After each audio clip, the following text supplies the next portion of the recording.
let's move on to email number 2. And the second email today comes to us from Aria, who writes, "Hey John, love your show." Thank you so much, Aria. "Have you heard the news that Jack Bannon has been cast as the young Alfred and Ben Aldridge as young Thomas Wayne in the Batman prequel TV series? What are your thoughts, and keep up the great work?" All right, for those of you who are wondering, Batman prequel TV series, isn't that Gotham? No, some of you may have forgotten about this. The network Epix is launching a young Alfred. Yes, you heard me right. Alfred, the butler of Batman.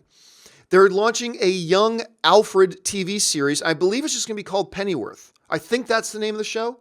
Pennyworth? Anyway, it's named after Alfred Pennyworth, right? And so Bannon, look, both of these guys are not guys I'm really familiar with. The only thing I know Bannon from is that he had a supporting role in, I believe it was The Imitation Game.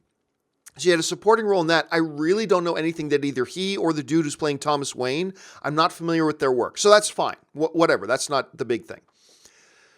I'm going to tell you, I feel probably like the way most of you feel about this particular project. How stupid, right? I mean, isn't that our first reaction to this? How stupid and idiotic is this? Now, and it should be noted, this series is in no way connected to Gotham. It's a totally different universe. It's not connected to Gotham at all, even though the same producer and the guy who's going to be directing the first episode of Pennyworth is the same guy who produced and directed the first episode of Gotham.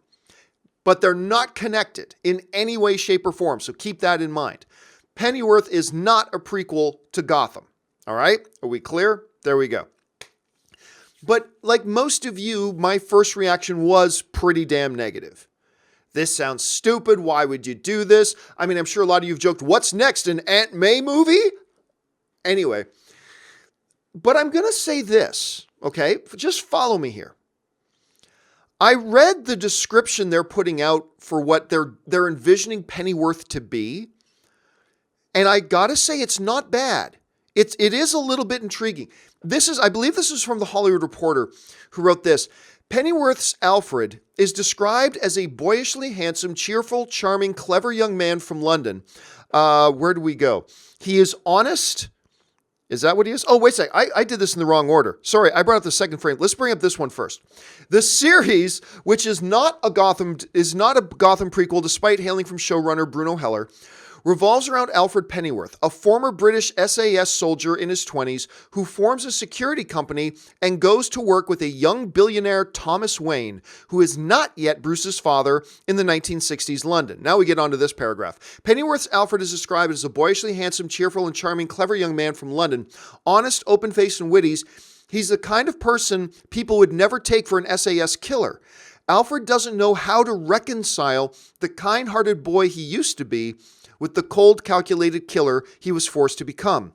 He's a man on the make who doesn't know what to make of himself yet. Look, I'm going to be honest with you guys. I read those statements, and I got to say, I warmed up a little bit to the idea. Alfred is a fascinating character.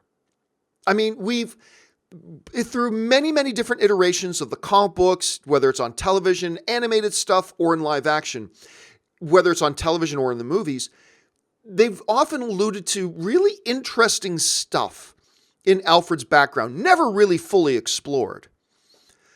And I will say this, I still think this show is a very odd idea.